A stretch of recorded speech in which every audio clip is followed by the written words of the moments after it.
Yeah.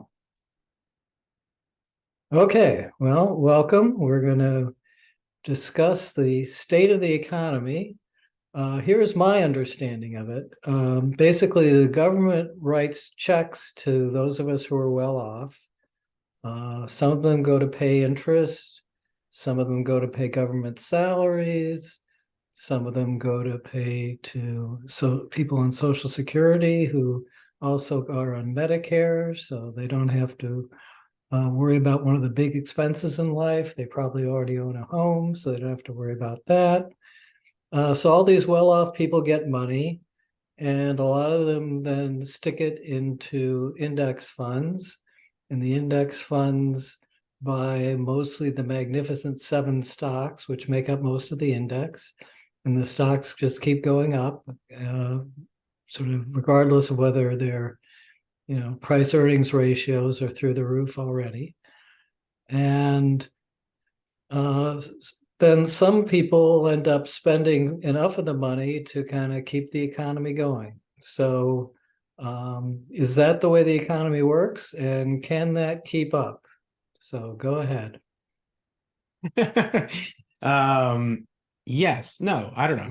I mean, I think that that is a fair summary. I'm just trying to think if I should, pick off any one of those specific points. I mean, I think a good place to start, I think is, certainly something that I've picked up from you a little bit is the, is the central banking, what is the Fed's role in government spending in all of this? Because I think the thing that I don't know, I mean, people have been concerned about it obviously for a while, government spending, deficit growing, but like there does seem to be a real possibility and kind of, of a coming conflict between what the Fed is trying to do, right? The Fed is pulling back on inflation, and what Uncle Sam is a rapacious borrower and spender of things, right? It's inherently expansionary, and right, and so there is some. It feels like there is an immovable object, an immovable force, whatever it is, an unstoppable, expression. But it's not just rhetorical at this point, because with what the Uncle Sam has done right now is like there is a it is borrowing to cover the cost of its borrowing, right? In other words, it's in an expansionary cycle, and there's no clear path to get out of it, because every time the basic story everybody knows, right? There are certain expenses, there are revenues, expenses are greater than revenues, so that's the deficit. It borrows to cover the deficit. Great, wonderful. It also pays interest on its debt. What the Fed has been doing, obviously, has been making it a lot more expensive and difficult to borrow. So that's true for Uncle Sam as well. And the interest expense has gotten higher and higher and higher, and to the point where it is soaking up a larger share of revenues, to the point where the borrowing cost itself causes the deficit to get wider, which increases the need to borrow, et cetera, et cetera. So like there's an open question now, as the Fed has set up for its part. Look, shops closed, right? M2, the money supply has begun to contract and is almost back on trend as to what it was before. Quantitative tapering is going on. So like, the Fed it's not selling treasuries, but it's not rolling new ones. So that, Uncle Sam has had to turn. That's why everybody's been following the treasury auction markets so closely, is because the Fed has to turn to investors and say, will you lend us money? And at a certain point, something has to give, one would think. I mean, there's some basic question of like, if there is ever increasing demand for a finite supply of risk capital that's out there. So, what happens then? It will continue to get more and more expensive. And we've seen that even with longer duration, with the 10-year, et cetera. There's also the question of, will there be anything left over for anybody else at that point? And, that's the sort of old crowding out thing. But it is I think the estimate right now is something between $2 or $3 trillion of net new issuance that Uncle Sam expects to raise, that it's going to have to be funded by the private markets, unless the Fed says I give up, the fight against inflation is over, and we're back in the game, we're back in the lending business. So, Which yeah, so we have these two things sort of fighting each other, as you say, the Treasury being expansionary, the Fed being contractionary. And of course, my view, which is the opposite of Scott Sumner's, is that the Treasury wins that battle. That that we will eventually get inflation. Once once people have finished throwing all their money at the stock market and so on. Maybe it's interesting to me that the stock market, I think the latest leg of the rally is because the Treasury announced it's not going to ask for as many, it's not going to issue as many Treasury bonds, but it's going to issue more bills. And that is somehow great for the stock market. Is that, or I don't. I think it's tea leaf. I mean, I read that too, and yeah, their estimate of what they expected to raise was slightly lower than their previous estimate, which was slightly higher than the one before that. I mean, I don't know. Who knows what people, I don't know, but I mean, it is. Everybody agrees that it's a lot and it's getting bigger. I don't think there's any debate about that. But it's interesting. I mean, to me, when you say like the Treasury wins, which I think you're probably right, but like, what does that mean? So the Fed capitulates, inflation goes 3-4%, and what Treasury borrows at what? I mean, if Treasury is borrowing at 4 or 5% and inflation is 4 or 5%, again, who would lend? That's a losing trade, right? So who's gonna lend at that point? well, yeah, that's, you could end up sort of chasing your tail ultimately, just, and that's how hyperinflations get going. I don't think that's where we're headed. I think what we're probably headed for is this, this regime that's called financial repression, right? So the problem will be for private borrowers, as you mentioned the dreaded term crowding out. It seems like that is already going on. If you're if you're in the VC business, if you're in the commercial real estate business, you're not looking good right now. And the sort of the positive indicators in the economy right now, I would say, are the stock market, the labor market, and consumer spending. And of those, probably the most robust is the labor market, but I think the private labor market probably isn't expanding that much these days. And it seems like every month the payroll employment number is announced, and then a big downward revision is announced for the previous number. And if that keeps going, we're going to get to sort of zero gains in payroll employment pretty soon, and definitely zero gains in private payroll employment, aren't we? Yeah, I mean, I think you're 100% right. I think that's to be charitable to the bull case is like they're 100% right to say unemployment is incredibly low. Consumer spending has been strong. And resilient is the magic word. There's not a ton of sign of stress, and there hasn't been. But for in each one of those cases, like everything is fine, but it is getting slightly worse. They're all trying to. So the labor market, I think it's a good place to because the labor market I personally think is so-called secularly tight, right? And we have an aging population. It was obviously exacerbated during the pandemic. You have the pull forward of retirement, I think, which the data is pretty clear on.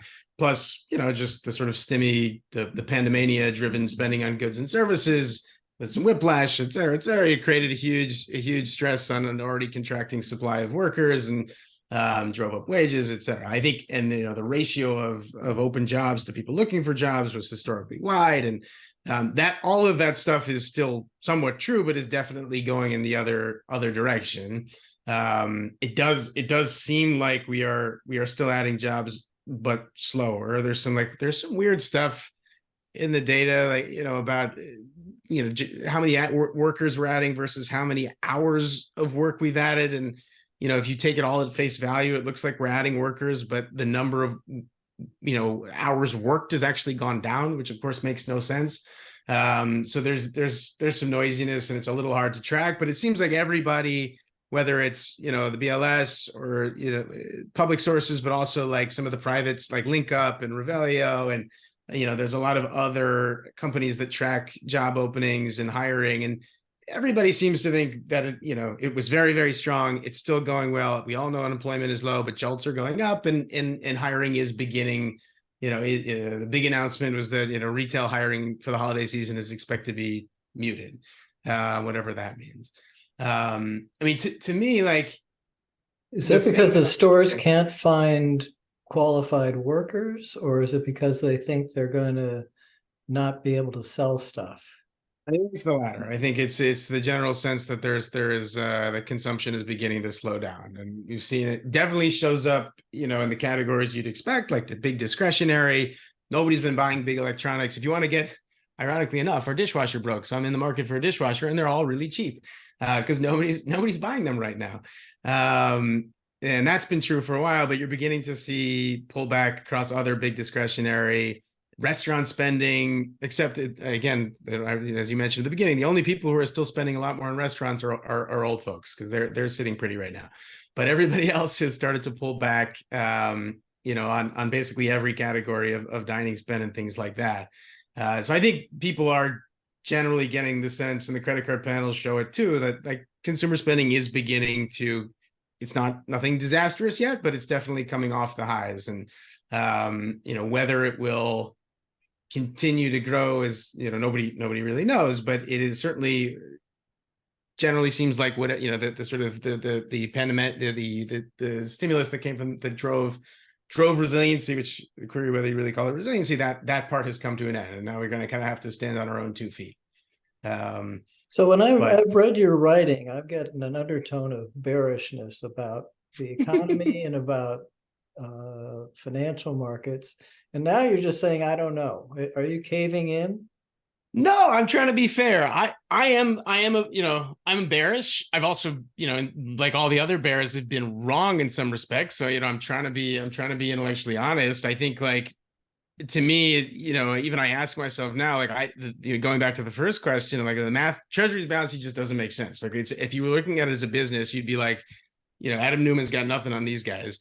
But the other question that always is, what's the trade? Is like I don't really know, and it's hard to time.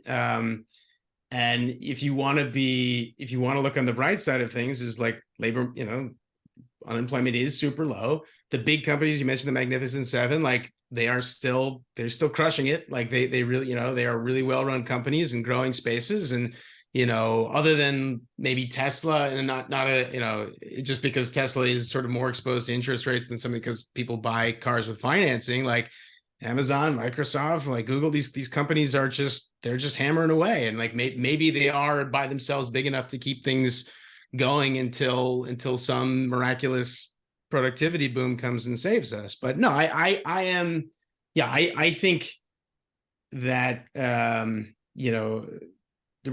stimulus, sort of the excess savings, lasted longer than anybody thought. It does seem fairly clear that they're no longer there. If you look at, so the one that I like to track is the personal interest payments as a share of disposable income has gone up, right? And so it's kind of interesting. You see savings rates go down during the pandemic because nobody needs to save. They're getting lots of money. Then saving rates sort of creep back up, which is like, okay, people are being prudent again. And then they came right back down, which is like, oh, maybe, and then credit card utilization started going up. So in other words, people are like, they started being prudent for a moment. Now maybe there's some signs of stress and people are putting things on their credit card to maintain spending, and their interest expenses are going up, and you're beginning to see slowdown in the spending. Now maybe it stops right there. I don't, I think, if what I have, I think, maintained for a while is like the best case scenario is a kind of slow, middling period of, I don't know, it's a secular stagnation, but just like it's merely fine. I think unless you have a big credit event, you talked about the asset classes you talked about before, whether it's real estate, venture capital, private equity, like unless you have a big dislocation in the credit markets, that causes a kind of cascade of defaults, and a lot of uncertainty, it seems reasonable that maybe unemployment might go up a little bit, but like, again, slowing down, nothing catastrophic, maybe a mild recession in 2024. Is that good? Like, I don't know. It still seems kind of bearish to me, because like that's not a great outcome. And even if we got back to normal, we still have this huge overhang that is, that's all this debt we have to now pay off, at least if not us, then our children or our grandchildren. Yeah, I guess to me, like, I don't know. You tell me, am I copping out, or is that still fairly bearish? I think it's copping out. So I mean, what would be, like, what kind of big surprise could we have on the downside? Things that just aren't being priced in, so to speak, in um, in markets. Like, um,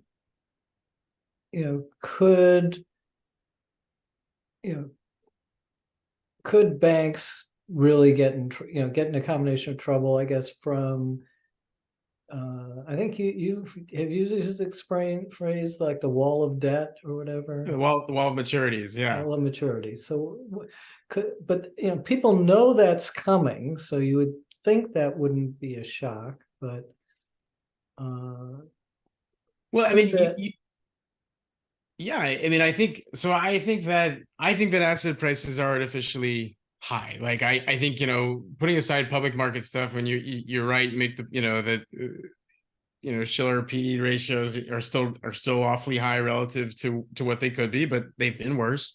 But if you look at, like, certainly real estate, private equity, VC is a smaller asset class, like, private equity, even big private equity has been marking up their books. Home prices, everybody's home prices are super, super high, as if, all of these assets, which we know just by basic, like, DCF, right? That asset prices are extremely sensitive to interest rates, right? It's like you don't have to, nothing in the fundamentals has to change.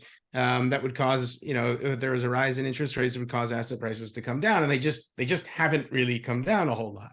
I think where a surprise can come, and then where it becomes harder to predict is the way in which, this is sort of a newer concept that I've become fascinated with, the sort of Minsky cycles and Minsky moments. But when everything is kind of levered together and you have a lot of debt that is secured by assets, and when those asset prices drop, and you have margin calls, and then you have forced selling, which causes more asset prices to drop and then more selling. And that's the kind of thing that can get out of hand in a hurry, which in some ways that was, and I don't think the next crisis is never like the old crisis, but that's certainly what happened in 2008. It wasn't so much a subprime mortgage collapse. It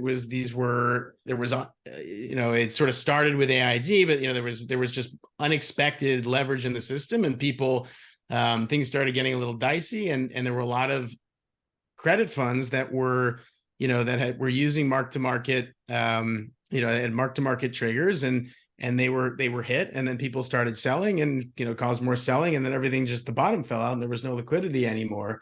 And that to me is a sort of, where it comes. I mean, I don't know exactly where it would start. I mean, I think, but that's what that's the kind of thing that I would be on the lookout for. I again, with the caveat that the next crisis is never like the old one, but that's where, if I see this sort of unexpected, hard to model correlated stress, is just like that asset prices just seem artificially high, and there's a lot of leverage that's sitting behind those asset prices, and if things start to go the other direction, they can go down in a hurry. Yeah. Okay. So yeah, what do you have any particular take on the housing market? Because there's there are people who say there's still a shortage of housing, don't worry.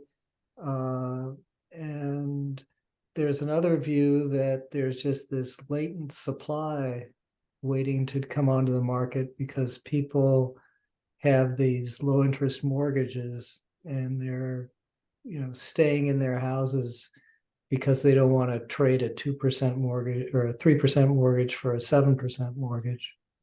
Yeah.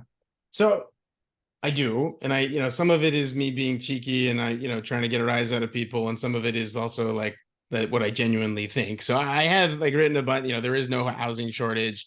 So I think just to take a step back, like there's, putting aside what's happened in the last couple of years, like there's long been an argument, like, this is Kevin Erdman, and I think his passes for conventional wisdom, is like, we are chronically underbuilt. There are supply side restrictions, and there's not enough housing, and that's what's caused housing prices to go up, and we need more YIMBYs, and we need to build. I think there's certainly probably some truth to that, even though housing is local and it's a heterogeneous problem. I think one of the things that has caused me to question, I used to be a stronger believer in it, until sort of you begin looking at sort of population demographic stuff, and you do begin to notice that this demand, real demand, like the number of potential home buyers, has been flatlining to shrinking for a while now. And you can make, again, a little bit, it's a little bit of like chart peeping, where you look at two charts and you say they look kind of the same. But if you look at Japan and you look at what happened to the US post GFC, is like, where that, I don't know what you want to call it, organic demand, like real home buyers, begins to go flat. That's immediately when, when monetary policy begins to be expansionary. And in the same way that Fed kills demand, it can also create demand. So when organic demand began to taper, the Fed filled the void with monetary stimulus. All that is to say is like there is an argument that we don't really have a shortage, that actually, asset prices and home prices in particular, and I think it's your line, the money goes where the Fed wants it to go, and the Fed has directed lots of money to go, towards housing, and so it has, and that's kind of, we're at the tip of not a 3-year bubble, but possibly a 15-year bubble or something like that. So I don't know how I think about that, because people have really strong views on both sides. I think it's probably somewhere in the middle. And I think, again, it's heterogeneous. Some markets are different than others. I mean, what we do know is, to the extent that there was a shortage, it certainly got better over the last couple of years, because there's a huge amount of supply, certainly multifamily supply in big cities that has come online, even in not San Francisco, because nothing gets built in San Francisco, but even in some, certainly the Sunbelt markets, but also like Midwest, is like there is, whatever the problem was, it's definitely not as bad as it was before. Is that a place where this sort of shock could come from? Because, the multifamily, the builders and the owners of those have to be pretty highly levered, right? I mean, that's nobody has a lot of equity in multifamily. And yeah, I mean, first of all, I mean, like office is toast, right? Everybody knows office is toast. And the question is how bad is it going to be? And like the equity is gone. And I think even people, extend and pretend is the expression. Everybody knows it's going to be brutal. Nobody knows exactly how bad it will be, but the equity there is toast. Multifamily is also still beginning to see some signs of distress. But one of the things that's happened, which is kind of interesting, is you see that CMBS versus, commercial real estate, CMBS has done worse than commercial real estate. And partly that's because commercial real estate tends to be direct lending from banks, and banks have been pretty willing to work things out, because, they don't want to necessarily be landlords.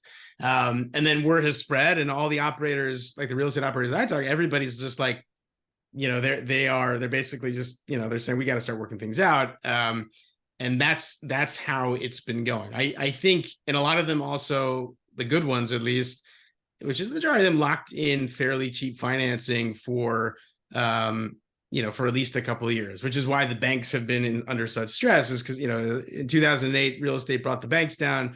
This time around, real estate, the banks almost, it was sort of the inverse, right? The banks lent out all this money super cheaply for super long duration, and then the Fed pulled the rug, and they're stuck with all these assets that are now terrible.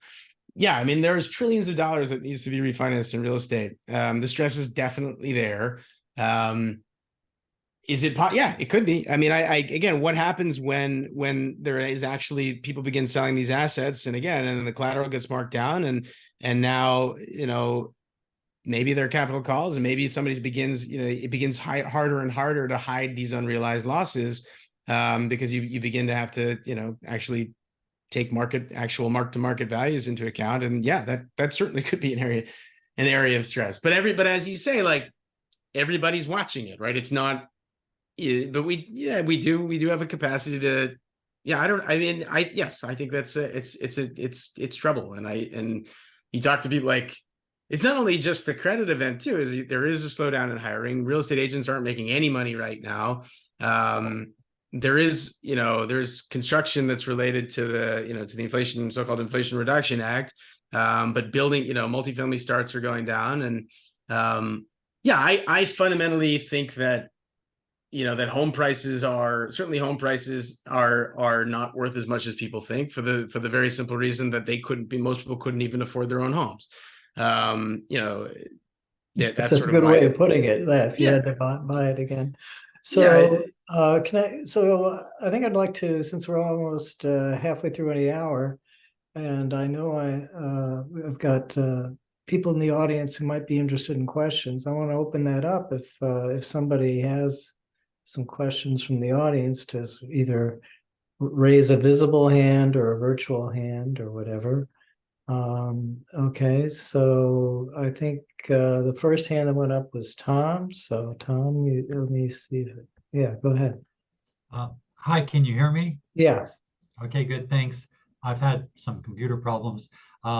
It's great to see you, Moses. Thanks for coming on. I've been reading some of your stuff. I really like a lot of your graphs. And Thank you. I agree with you over also the other guy, Arnold, recently linked to Bill McPoint or something. Bill McBride. Bill McBride, yeah, sorry.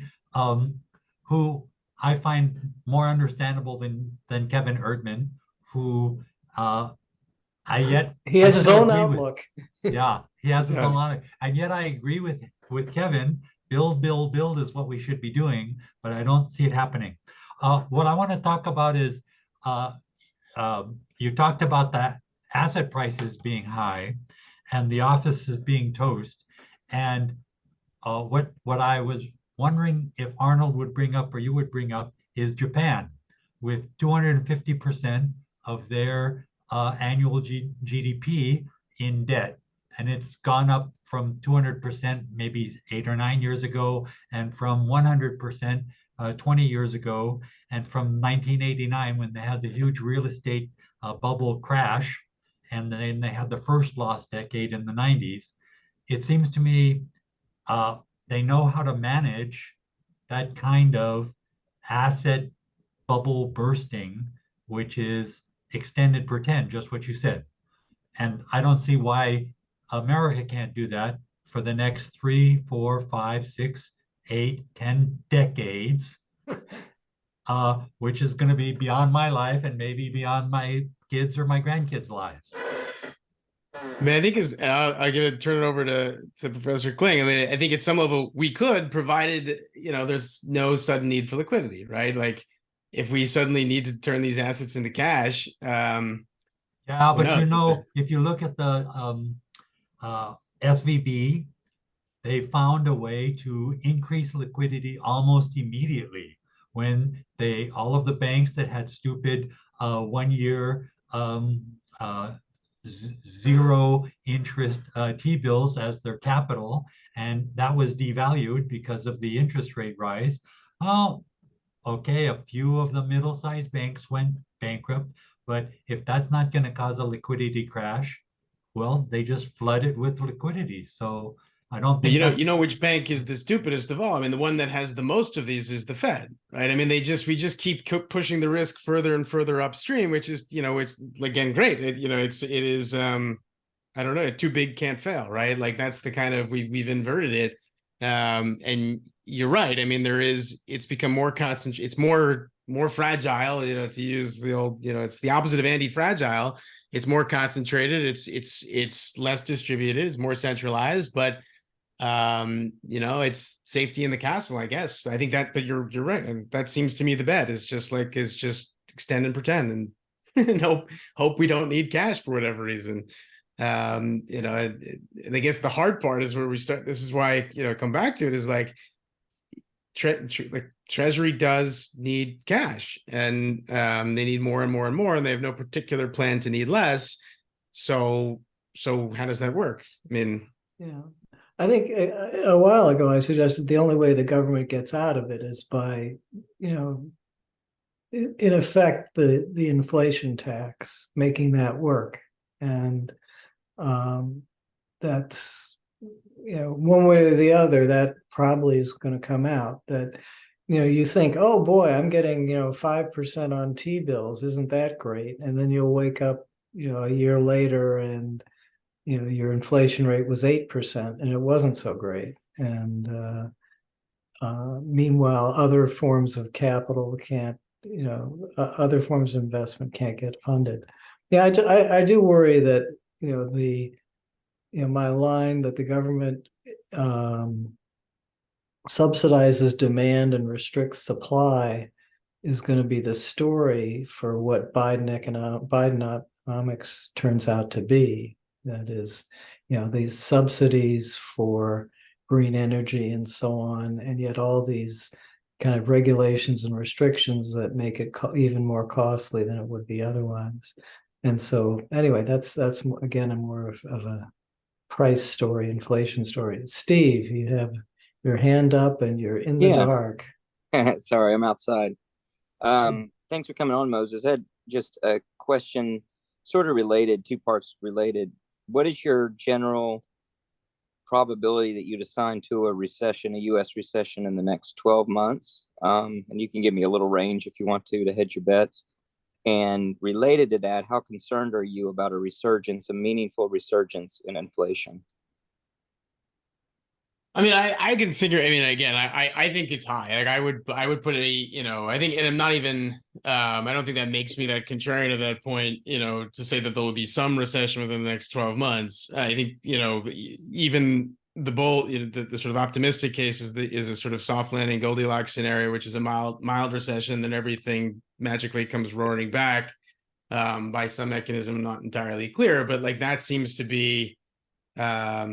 So I think that the odds of a recession are pretty high.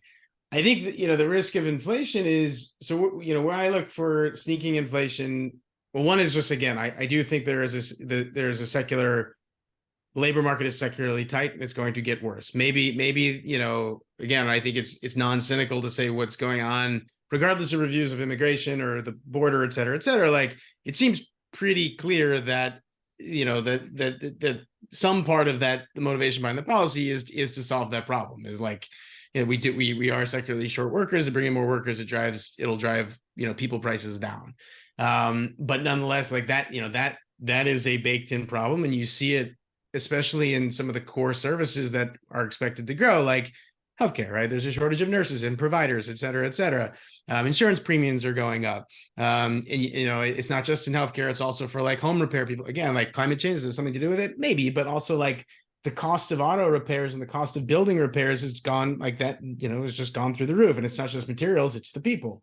So that, that's an area where I think there's some risk of inflation. I used to be, I think, more concerned on the energy front because we did really for a while put the kibosh on new energy extraction and refining. And I think, again, I've been wrong on it, not the only one who's been wrong. And there's some signs of supply coming back online. The data, the other thing I've learned is that the data is really, really messy there, and it changed. You talk about like jobs being, the EIA is constantly revising, but also like private sources of data. It's just a hard thing to estimate. And then of course, like the unknown of a cartel, which is, OPEC or OPEC plus, is like they can choose however much they want to produce at any given point in time. Like, so those are like I would call them the sort of secular inflationary headwinds that I think about. The other one, the really big one, is the one that Professor Kling talks about, which is, is how is the Fed going to solve Uncle Sam's borrowing problem? Because like, to me, again, there's just really, well, there's four outcomes. One outcome is we have this extraordinary boom in productivity. That's the happy outcome. But the other three are not happy, right? The other three are some combination of actually increasing taxes or reducing spend, which will be contractionary. The other one is to inflate away the debt, which is, I think, the one that Professor Kling is suggesting, which is just the Fed gives up and starts, it goes from tapering to easing, and, money printer goes burr. And then, that seems to be the one that I would be, it's hard to, I don't know, that I don't, other than the fact that I'm chastened by having been sort of wrong, that nothing terrible has happened up till now. I don't, nobody's been able to explain to me the math of how that scenario ends. Even the most, deep blue, like macro people who are just like, the last 3 years have been amazing, Bidenomics are amazing. You just sort of push them on, and it's like, well, we could probably live with a larger deficit than we think. But is that deficit to infinity? No, of course not. So, but what's the outer limit? I don't know. We all know that there is one. Where is it? It's hard to say. But yeah, I think I would say, probably, just to answer the question more succinctly, probability of a recession is, I think, pretty high. Whether it's a severe recession, I don't know. I mean, I think middling outcome may be the most likely, absent a big credit event, in which case it'll be real bad. But again, I've been wrong, so I might continue to be wrong, and it won't be the first time. Certainly won't be the last time. are usually good for the economy. And when they're bad, it's a disaster for the candidate who's running. Like I remember there was just a mild recession at the elder George Bush's term near the end of that, and that basically knocked him out and put Clinton in. I'm trying to let me just walk through the election since then. I'm sure Clinton had good economic results, 96, 2000. Let's see what's happening in 2004. That's George, that's the younger Bush. I think things are going okay then. 2008, okay. And then, well, 2008 is a disaster. Yeah, sorry, 2008. And that change, that gets you Obama. 2012. I mean, I think it's an underperforming economy, but it's better than 2008. And I guess Romney's a lousy candidate. So you get Obama again. 2016, I don't think it was the economy that brought Trump in, right? Unless I'm forgetting something. And 2020, you have the pandemic economy, and so that doesn't help Trump. So we I don't. think the 2016 economy, where the working Americans had seen zero increase under Obama in real terms, they thought there really was, the rich were getting rich, the ones who invested in Apple, but the auto workers weren't. Yeah, well, and that's kind of the current state, right? I think there's a lot of resentment among sort of the average American. I think that's probably right because I think the government probably. I'm very cynical. I think when the government spends a lot of money, most of it ends up in wealthy people's pockets. So I don't think the economy starts out helping the Democrats. But if there's a recession, God help them. I mean, so that would be that would be a big deal. And so having said that, I think they would try to do whatever they can to forestall that, although it might be quite difficult because the usual way to forestall a recession is, just more and more deficit spending. And at some point, that's going to start to look ugly. So, yeah. No, I actually think that there's a decent chance that, sort of both of the indicators in the misery index, inflation and unemployment, will be higher a year from now than they are now. In fact, I think that would be what I would bet on. All right, John A., you want to ask your question? I'd like to ask, what is your subjective probability estimate that the war in the Middle East will directly and will become a larger war, possibly a world war? And given that estimate, how does that change your thinking about economic prospects? Is the war good for the economy or bad? I think fundamentally it's bad. In terms of a short-term stimulus, it's probably good.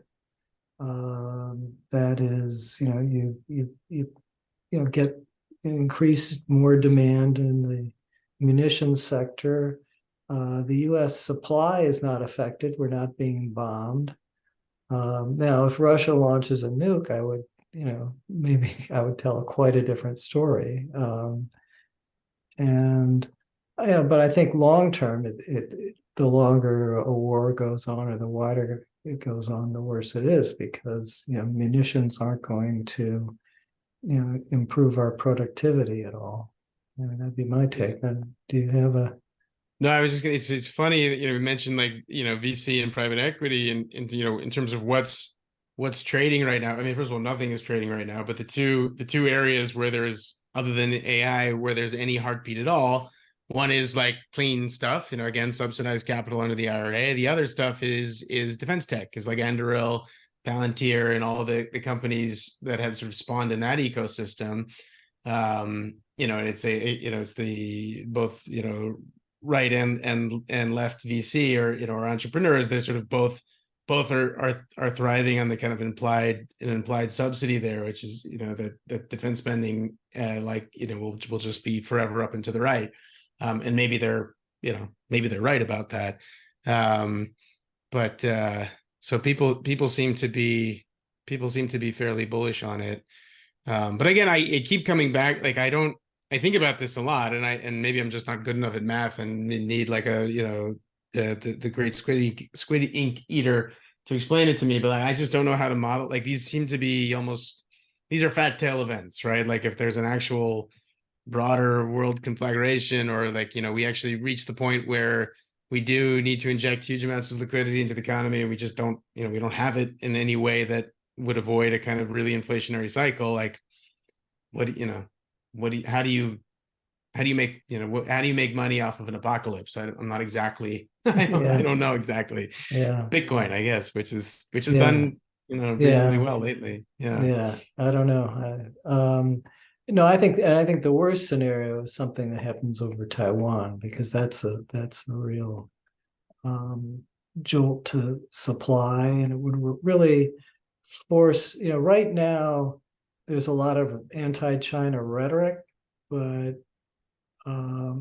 as I understand it, the trade with China hasn't gone through the floor. It's not gone through the floor. It has gone down. Trade with Mexico, like if you sort of interested in like not niche but like good secular tailwind, like trade with Mexico has gone up, and the reshoring stuff is real. Like we're definitely trading with Mexico a lot more. We're still doing, I think it's like 90% of what it was for so-called non-essential technologies. If you index to like 2017 with China, but essential technologies are they're like about 60%.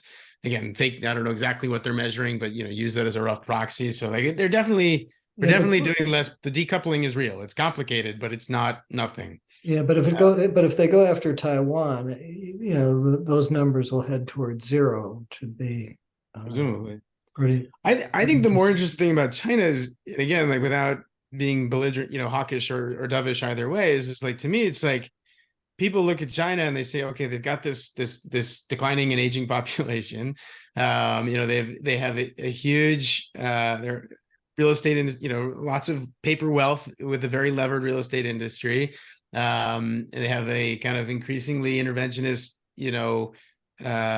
central government that intervenes in the economy in various kinds of ways. And it's just like, people look at them like, wow, China's really heading for a disaster. And it's just like, how do you not look? You're not looking in the mirror, and you even see people say, well, what China needs is some consumption driven demand, which they mean is like they need more stimulus, just like we did. That's where I think it's, again, they're different for all kinds of reasons. Even, they also anecdotes of disaffection, but to me, I'm like, why is China not unlike, in some ways similar to Japan, and that why is that just, some version of the United States, but a little bit accelerated, into the future? They're a little bit further along the path. And if you look at what they've done, again, I have a surface level understanding of China. It was like, if you think of what practical strategy, if you want to talk about really like, okay, we're going to tighten our belts and we're going to ride this sucker out until we get younger again and get stronger. Like, what do? You load up on commodities, natural resources, and you batten down the hatches. And some ways that's kind of what China has done. They've bought huge amounts of real resources. They're buying huge amounts of oil, huge amounts of pork. That's very important to them. And they have resisted to like, any kind of really powerful monetary or fiscal stimulus, the same, the opposite of what we've done. And so they've, their economy has slowed down more so, but you could make the argument that they're playing the long game in a way that possibly we're not. Okay, Tom, you have another comment or question? Yeah, I have a comment about inflation, and there's the fear of hyperinflation, but my reading of hyperinflation is that it only happens when there's a supply shortage of consumer products. And so, for instance, if dishwashers are getting cheaper, if cars are available, if there's plenty of food, no matter how much money is being printed, it's not going to be hyperinflation because people don't need a wheelbarrow full of money to buy bread, because there's still plenty of people making bread and they're competitively keeping the price low. And instead, the money that's printed goes into those high asset prices, which is what I think we're seeing. Yeah, I think that's what we've seen recently, but I think if you did get to the point where where the government really lost control of the budget, that's where you get hyperinflation. But I don't think we get that. I think we get as long as we get enough inflation so that people who buy bonds lose money to the government, that will be enough from the government's point of view. And I mean, you really have to lose control to where, to pay the government salaries, you have to keep giving people, 100% raises every 6 months. And that, I don't think we're going to lose control of the budget to that extent. Not in the next 10 years. Yeah. Okay, any other questions or comments? Okay, Ernie, go ahead. Nope, you have to unmute though, Ernie. If we want to hear you, you're going to have to unmute. You could probably unmute him from your. Okay, there you go. There it is. I'm unmuted now. Okay. It kind of passed by the regional bank problem, and I still think that's, everyone's looking for the trigger that kind of sets off a credit, a big credit problem or a liquidity problem. And I think the regional bank problem, and I think it's bigger than regional banks. I think some of the numbers I saw for JP Morgan Chase, and it startled me a little bit in terms of how much they've lost in terms of asset value because of the interest rate rises. And sooner or later, that's got to come to a head. But when it does, how's that going to show up? Just credit restrictions everywhere? I mean, the banks are going to have to stop lending. Some of the regional banks will. And that's going to bring on more of a recession, I think, than people are planning for. I mean, lending has really come to a standstill in the bank lending. To their credit and to the Fed's credit, they have been strengthening their balance sheets ever so slightly because the more, certainly the larger ones, the more time that they have, to roll off the long duration, low yield stuff and begin to add, whether it's short duration, higher yield, time is on their side, presumably if they can wait it out. But yeah, lending has come to a standstill, certainly in real estate, but also probably again, if you want to be bullish, the most recent survey of lending standards for the first time showed a slight loosening, and they were tightening for across the board everywhere. The other sort of, if you want to be bearish like me, is there's that race to the bottom fear too, which is that private capital is, banks are basically shops closed. So there's a lot of money flying off balance sheet, private capital, and now the banks, and you've seen this, JP Morgan, even Matt Levine was writing about it the other day, that they're now losing, this is their bread and butter business, and they're missing out. So they're kind of now piling back over themselves to get back in the game, and query whether, in their eagerness not to miss out in this capital constrained market, whether they end up, shooting themselves in the foot. Who knows? But I think, you're right. I mean, Well, somebody's got to be sitting on these commercial real estate losses, and can they juggle them and keep them going for years, or does some of them start to hit the floor? Well, the equity is definitely going to hit the floor for the equity. Whether it goes further than that, I'm sure it will in some cases, but whether that becomes contagion or whether that just takes down, a few scalps in a way that investors lose money, that happens. I don't think anybody really knows for sure. But it's bad. I mean, it's bad. Anecdotally, it's bad. The data is bad. everybody who is in a good position, the reason that they're in a good position is because they locked in favorable terms for the next couple of years, which means their strength is, of course, the bank's weakness. And of course, in the next couple of years, then, there will be a reckoning of some kind. Maybe things will have gotten better by then. But yeah, it's not unlike with residential. It's just like, they just wouldn't be able to do the deals that they, if they had to borrow in today's market, they would. Bid-ask spreads are just super wide. And nobody's had to capitulate for the most part, but they are starting to. And again, like once those things get going, they can cascade in a hurry because, at some point everybody's holding out. But once you start seeing people begin to sell, nobody wants to be the bag holder at that point. And then they say, well, capital, forget, I'll take 10% of it. I'm not going to get all my equity back or even 50%. I'll take 10% because 10% is better than zero.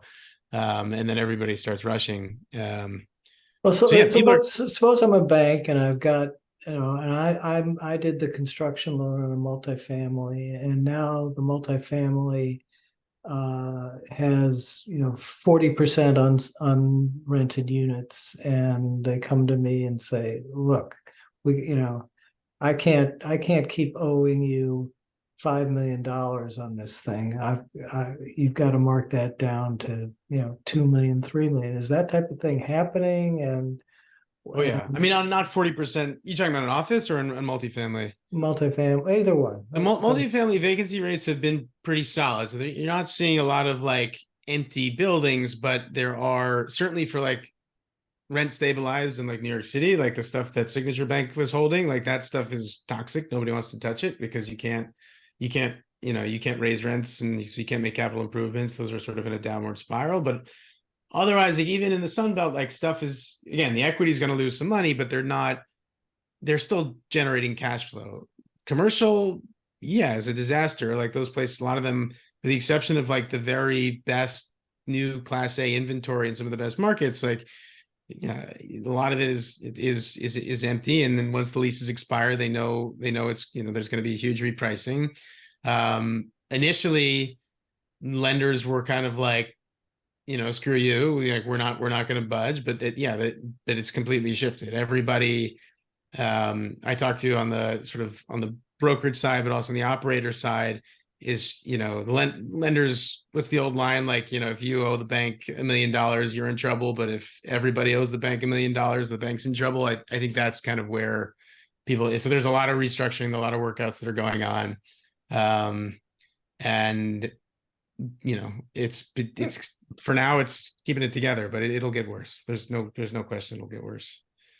One of the problems the banks have with mortgages, though, is that in the past, mortgages turned over 3-4 years. Somebody sold their house, moved on to another house, and the mortgage was retired. And I think the banks thought that might happen with these low interest loans as well. But now that interest rates are high and nobody's selling their homes, the banks are in a position now where that turnover is not happening.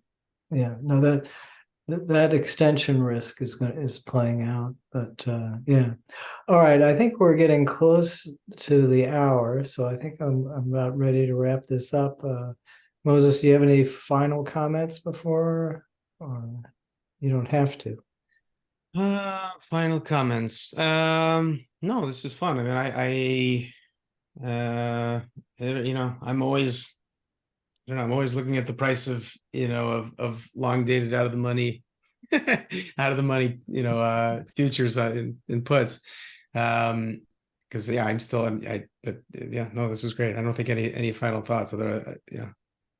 Yeah, no, it's always good to have hindsight if you're going to play the options market. I mean, I think I always know when I should have bought puts and calls, but well, that's what I tell myself is am I going to be more angry if I lose whatever amount of money, and I get it wrong, or if I don't put on the trade and I'm right and I don't make any money? I think it's going to be the latter. If it blows up and I didn't have a trade on, I think I will be I think I'll be more annoyed.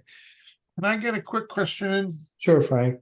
I was reading the Wall Street Journal today, and I'm skimming the second section, and there's a huge 2-page ad by Goldman Sachs, and they have signatories, thousands of signatories, and they're they're protesting the proposed capital requirements that the Fed is planning to put in place. Who's right? I mean, obviously, it will affect the bank's ability to lend, but is this a good can you predict a good outcome from this policy? That the Fed's being very cautious here? Or maybe they are too restrictive? Where do you fall on that? You want to take that one? I mean, I don't, my 2 cents is that it seems like the inevitable consequence is just more money will move off balance sheet away from banking, and, you know, we'll move closer to a narrow banking model, and the risk will go elsewhere. Whether that's good or bad, it's hard to say. I mean, they're clearly trade-offs. But maybe that's a better outcome, where banks are just not in a risky, if they can't help themselves, then maybe they shouldn't be that risky. I don't know. And just remember, financial repression is coming, right? I mean, we can't have, the government needs the money, so the private sector can't have as much. So that's kind of, one way or another, that's where we're headed.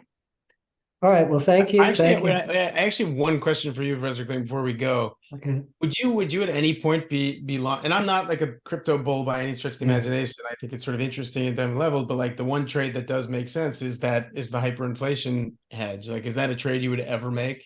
No.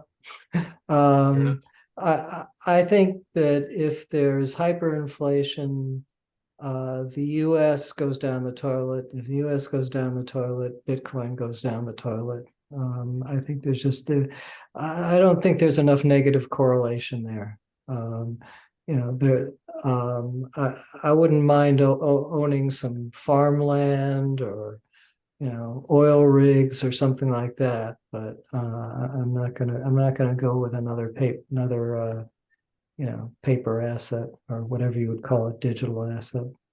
I like Mad Max, Arnold Kling on an oil rig somewhere. Yeah, there you go. Yeah. All right. Well, on that note, Well, thank you. thanks, everybody. Okay. Thank you. Thank you you. very much. Have a good night. Good night. Yeah, we'll see you.